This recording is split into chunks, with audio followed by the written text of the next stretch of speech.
Hello and welcome to Mythmakers. Mythmakers is the podcast for fantasy fans and fantasy creatives, brought to you by the Oxford Centre for Fantasy.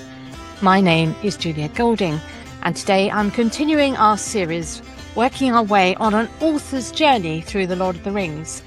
And we have reached quite a long way into the Two Towers now. We are in chapter 6 of book 4. It's a chapter called The Forbidden Pool. And it comes just after the very long conversation with Faramir, which was the subject of our last episode. This, by contrast, is actually quite a short chapter, and it's really devoted to one incident, which is the arrival of Gollum as he's fishing in the pool for his favourite thing, which is fish, being pulled out of that by Frodo, and then the questioning under Faramir. And this all sets up the journey starting up again. So we're coming to the end of this little respite that Tolkien has given us in the darker material of this book. If you think about the Two Towers, the two parts of it, like some kind of tapestry or collection of colours, the first part is much more vibrant, which is why it's easier to read. You've got the forest colours of Fangorn, you've got the white and the green and the heraldic colours of Rohan and the horses and the armour. Any sort of grittiness, like the Battle of Helm's Deep or the abductions by the Uruk-hai of the two younger hobbits, those are leavened with lighter moments. A change of mood or cutting between characters.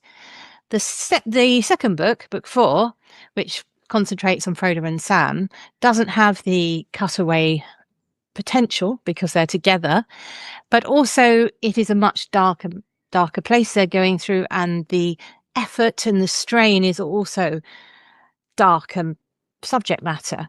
So this episode of relaxation and respite in Ithilien is really important to make this readable. Otherwise, it would feel unbearably heavy as a piece. That's one of the reasons why I felt the film version of this actually doesn't live up to the book version.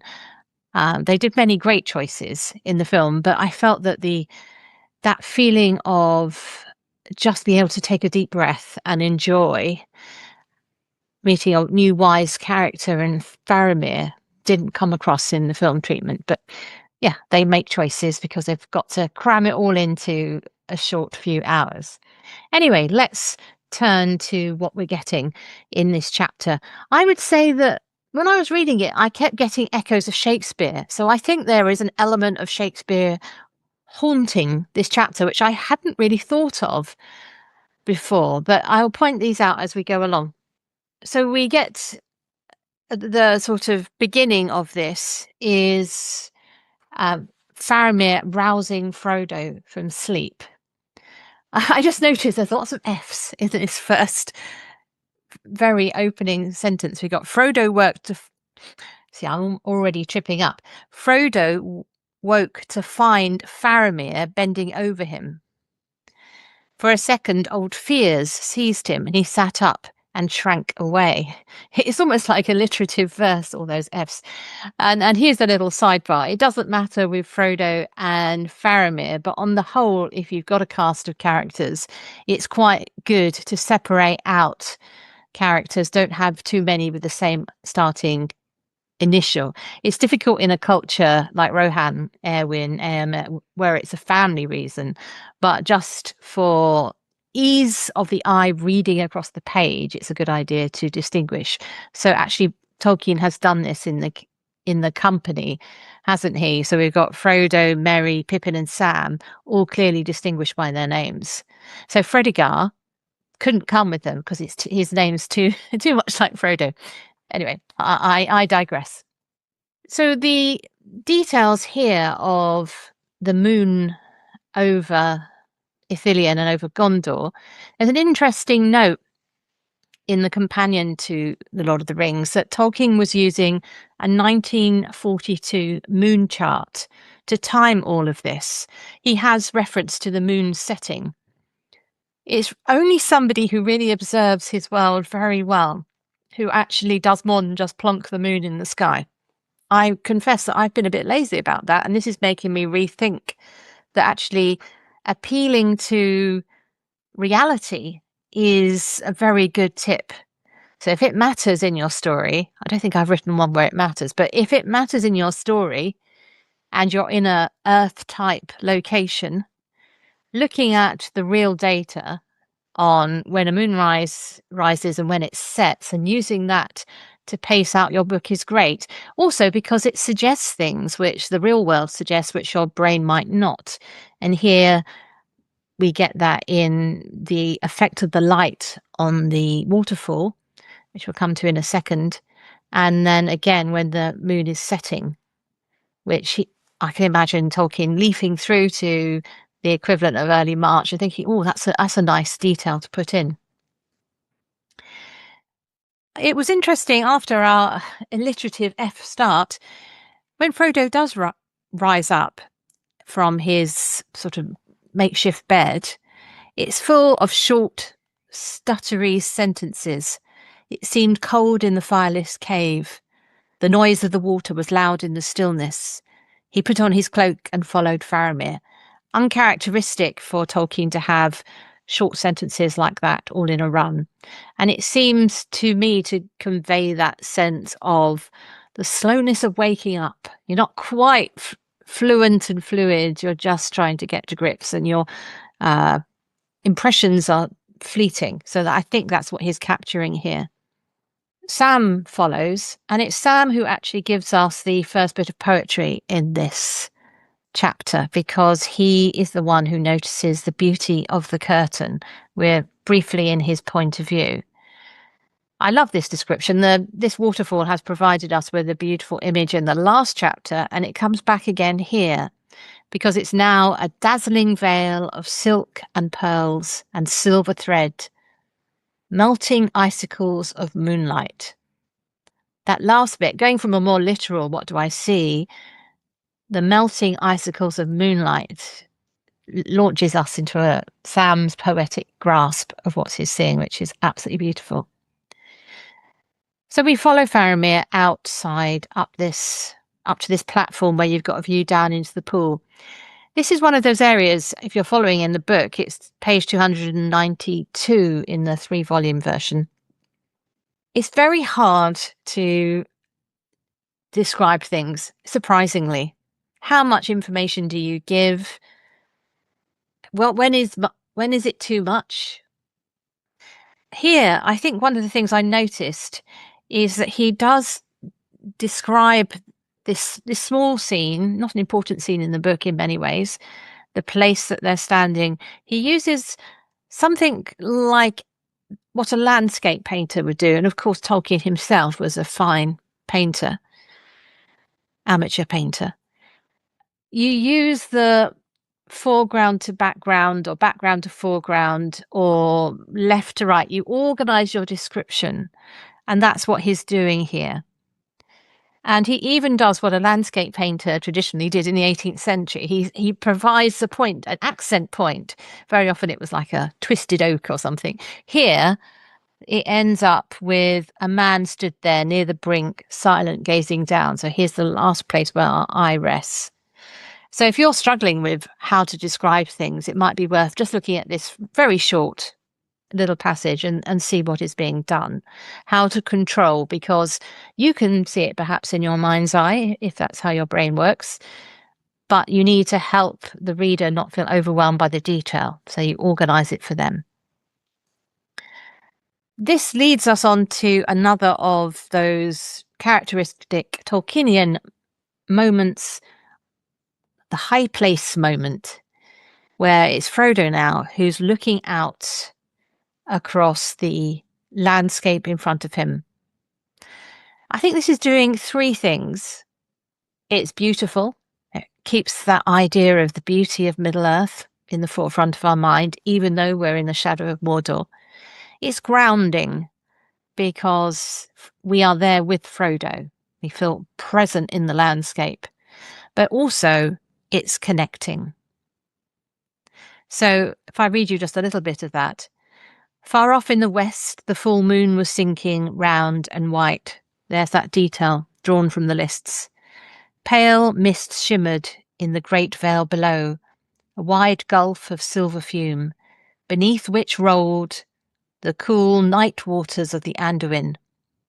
A black darkness loomed beyond, and in it glinted here and there, cold, sharp, remote, white as the teeth of ghosts, the peaks of Ered Nimrais, the white mountains of the realm of Gondor, tipped with everlasting snow.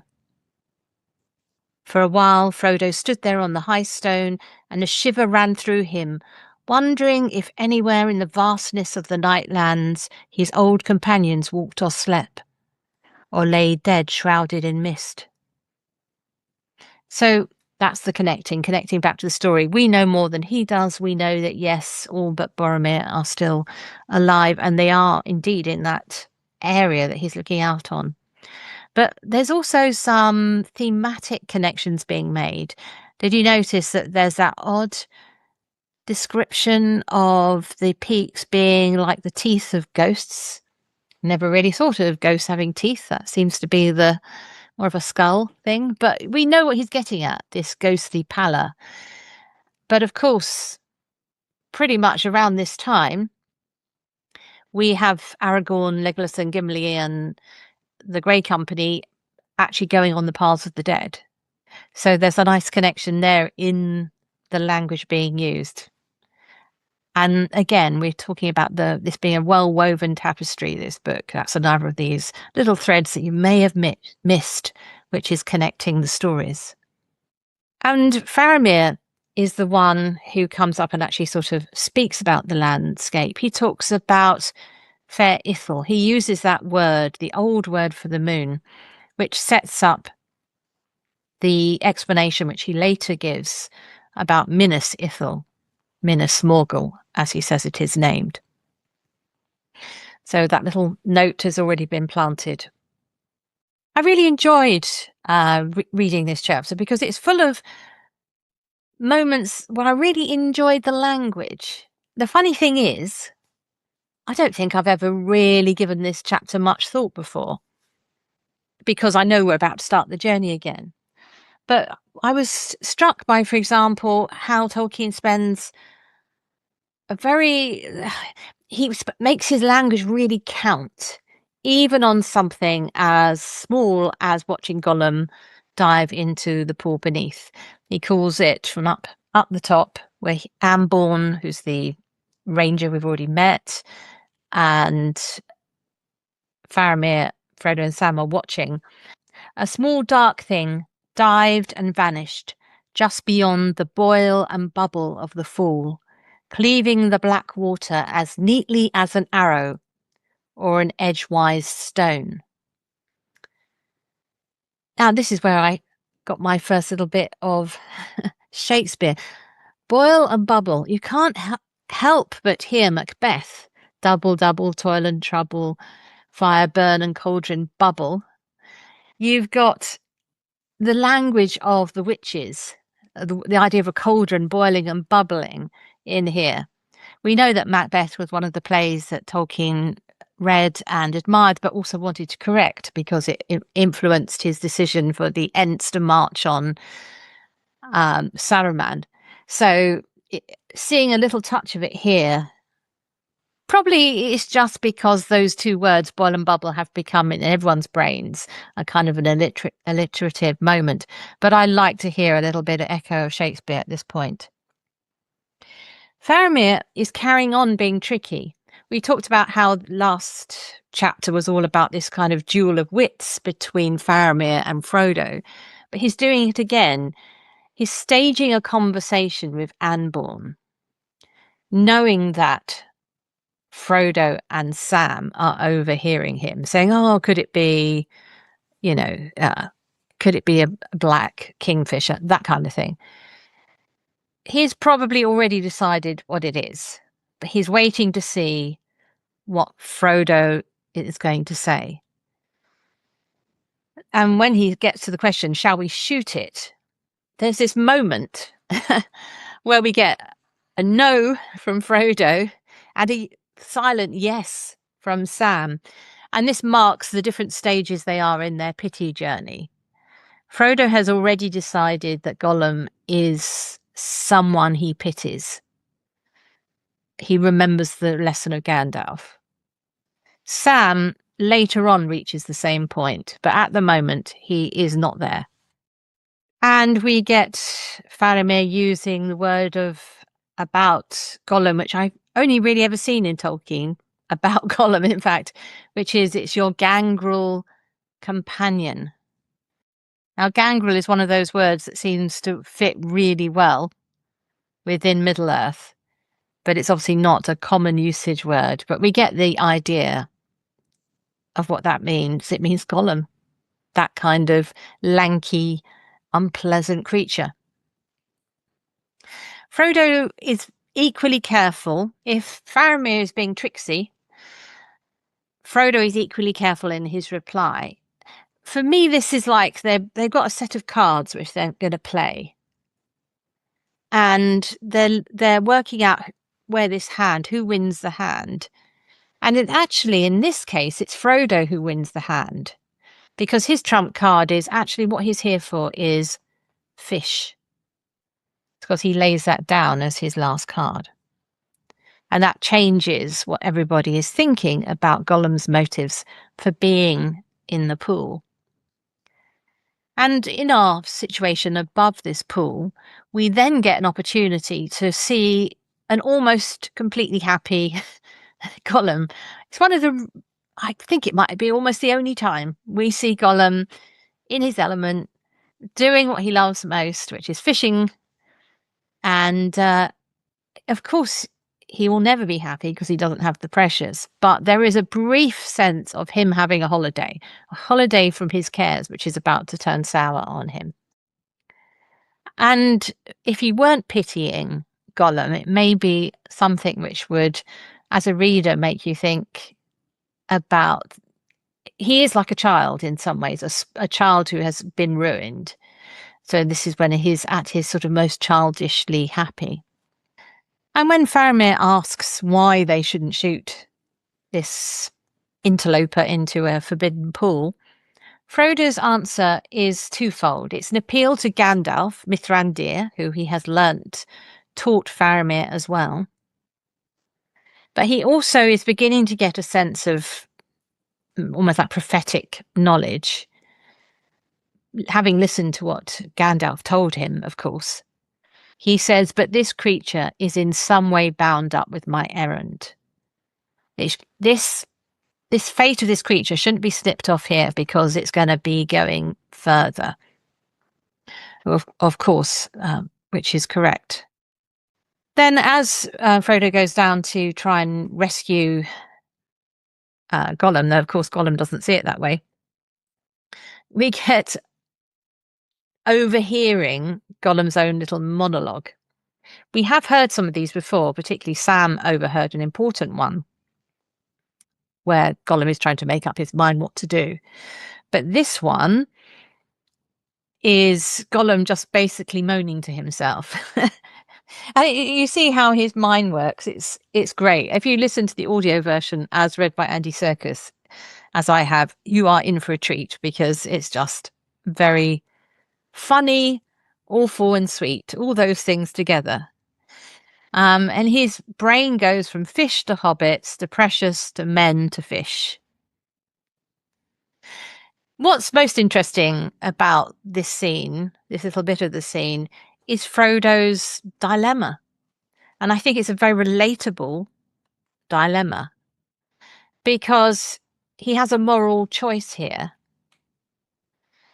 He's thinking, oh, I wish I could get rid of Gollum. Wouldn't life be easier if we just got rid of him? But he reminds himself that a servant has a claim on the master. That's more of an old-fashioned idea now, but I think we can understand what he means. But also, he says Gandalf would not want it remember at this stage he thinks Gandalf is dead, but he's still using Gandalf as his guide to the decisions he makes, which is a very good guide. Another thing we noticed in the earlier chapters, not the last one, but the one before, with Herbs and Stewed Rabbit, is that Sam fell into talking a bit like Gollum. Frodo is doing it here. He's talking about himself in the third person. Master wouldn't like it. Master wouldn't do this. It does seem as though Gollum's speech is almost like an infection. Everyone starts speaking like that around him. But also, I think it gives a sense that Frodo is being his most inauthentic here. He is unhappy that he is playing a role, and so he has to fall into it to be the person that Gollum is expecting and will obey in order to save him. And we get this insight into what he's going through. Frodo, his heart sank. This was too much like trickery. And then a bit further on, what else could he do to keep faith as near as might be with both sides? He's making a compromise. Life in the Shire was relatively simple. Life out in the world is full of such compromises, and I think I really feel for Frodo here, because in a way it's one of these moments that Gollum uses to justify the betrayal in Shelob's lair. We do get a sort of check-in with a visual of Gollum.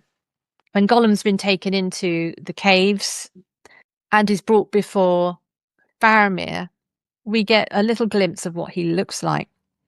This reminded me that if you haven't described your characters for a very long time, it's a good idea to check back in with them sometimes, with a purpose, and just to keep a sort of in everybody's mind what they look like.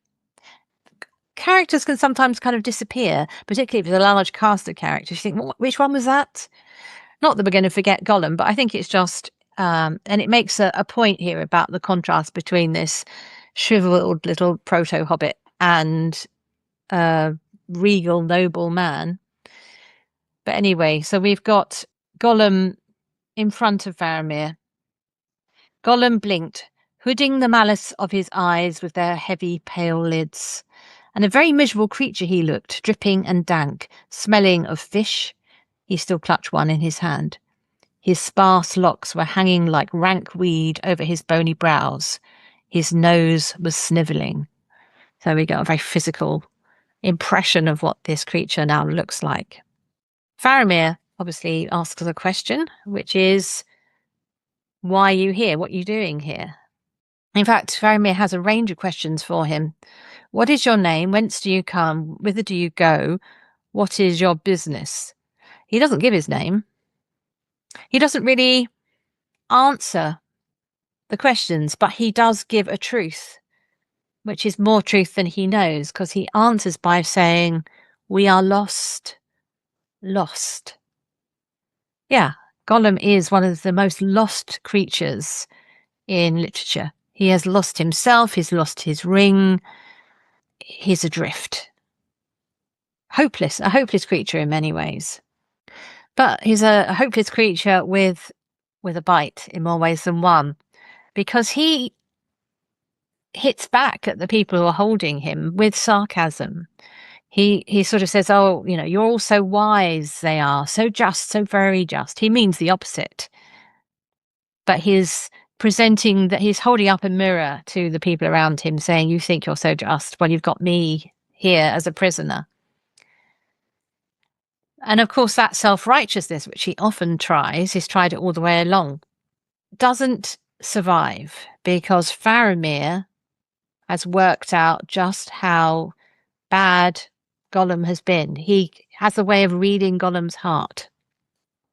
And there's an interesting sign of this. We've heard about the greenish light and the light in his eyes of Gollum, which sort of signals a switch between the two sides of his personality. But when Faramir confronts him, we get this. All light went out of them being Gollum's eyes.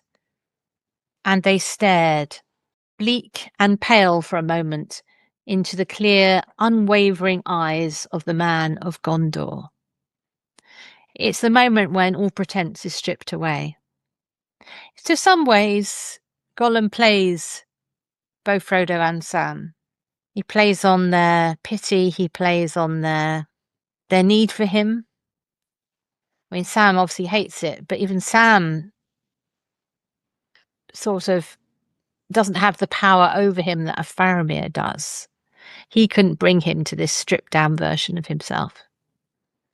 And Faramir has this very penetrating observation on him. There are locked doors and closed windows in your mind, and dark rooms behind them. Lovely description. And indeed, that gives a great sense of the schema, the deviousness of what is superficially a very pitiable creature. So that's Faramir's dilemma. He's got Frodo and Sam on one hand, he has Frodo and Sam on one hand who need to carry on with their mission to destroy the ring, and he's got this unreliable guide who they're relying on, and he has to make a decision what to do with them. It's a big decision because it decides the trajectory of the next part of the book. So it's given a line break to underline it. Faramir sat for a moment in thought. And then he says, rather portentously, then I will declare my doom.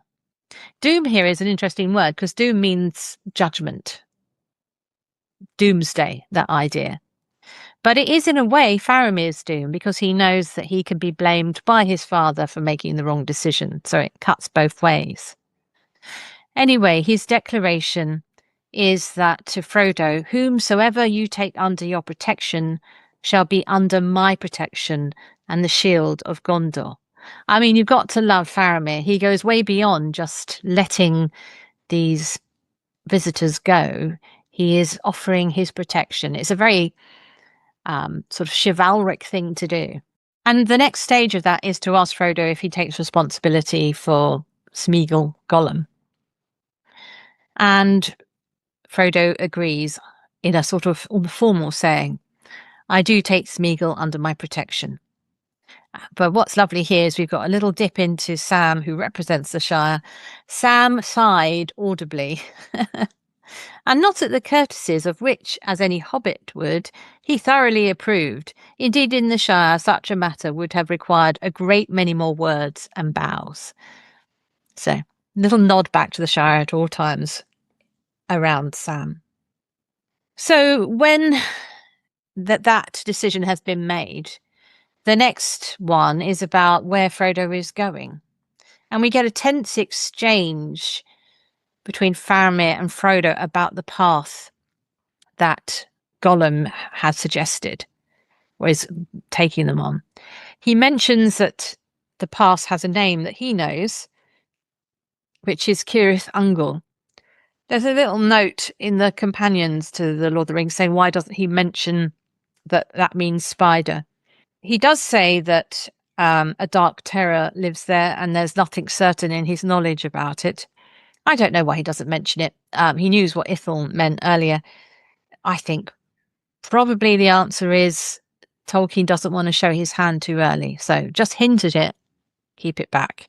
I've never thought that before when reading it, so I think it passes the reader by. But Faramir is correct when he goes on to say, to warn that malice eats it, that's Gollum, like a canker, which of course Frodo knows too, but he hopes there's also goodness fighting back, the sort of antibody to that. But the discussion of the path gives Faramir the chance to give a potted history of Minas Ithil, and he also connects it to the 9 riders. Frodo doesn't say, oh yeah, I've met them, I know all about them. It is necessary to have this in this place because it means that the next chapter, when we reach the Morgul Vale, we have already been told the story of this city that fell into darkness. And it also connects us back to the 9 riders of earlier times. And of course, they've become the riders of the winged beasts. So it's just slotting them back to remind us who the external enemies, the ones who leave Mordor, who they are. That's what that all does. It would have been a real digression if Frodo had said, "Oh yeah, I met them up in, I fought them." None of that is necessary here. Move on. So give the connections that are necessary and move on. And what is really true, strikes me as really true about this, is the cleft stick that Frodo finds himself in. So Faramir is saying, don't go that way. It's dangerous. But he hasn't got another way for Frodo to go. He says, well, we don't know all the ways into the land. But Frodo says, yeah, I don't have time to find those. And it's no good saying, what would Mithrandir do? Because he's not here. And it ends up with this cry, but where else will you direct me? And then he goes on to say this absolutely crushing thing. Would you send me to Gondor with the thing that drove your brother mad with desire? That, by the way, comes over extremely well in the BBC audio version of this. That cry, where would you send me? So, yeah, it's a very well done, this scene in that version of this. So Faramir has to bow to the fact that Frodo hasn't really got a choice. If he's going to try and do this thing, he'll have to go away, which they all know is a bad choice. But it's not as if there was another good choice he could make. And in this situation, there's this lovely character note about Faramir. So while he thinks that this is actually likely to end in disaster, he holds out hope. And this teaches you something about optimism. If Tolkien is writing this in the dark days of the Second World War, he didn't know how it was going to end, remember? That's hindsight of history is great. We can say, oh, yes, of course, it's all going to be fine. But he didn't know that. So he had to hope that there was light at the end of the tunnel. And he's giving something to Faramir here, which seems to speak a lot about the experience of the early 40s. So when Faramir says goodnight, he says, if ever beyond hope you return to the lands of the living, and we retell our tales, sitting by a wall in the sun, laughing at old grief, you shall tell me then. This is where I got my other Shakespearean echo here. Laughing at old grief, sitting by telling our tales by a wall is kind of sentiments you find in Shakespearean plays. And it just felt like we were dipping back into, well, in Twelfth Night, Viola talks about smiling at grief. So there's this sort of little hint of Twelfth Night there. Anyway, maybe that I'm just tuning in too much, but I did feel that this had an element of Shakespearean themes in it, this chapter. And Faramir himself seems like a very, he feels almost a Shakespearean character too, one of the most noble lords I'd have put him at. And it's very fitting that he makes an actorly exit from this chapter. He rose and bowed low to Frodo, and drawing the curtain, passed out into the cave. So there we are. He leaves with a bow. So that's the end of this chapter. As I said, it was quite short. And we are now going into really take the journey up again and do the onslaught onto getting over those mountains into Mordor in the next chapter, which is called Journey to the Crossroads. So I hope you can join me for that. Thank you for listening.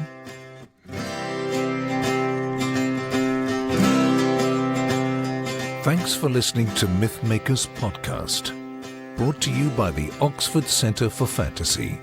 Visit oxfordcenterforfantasy.org to join in the fun. Find out about our online courses, in-person stays in Oxford, plus visit our shop for great gifts. Tell a friend and subscribe wherever you find your favourite podcasts worldwide.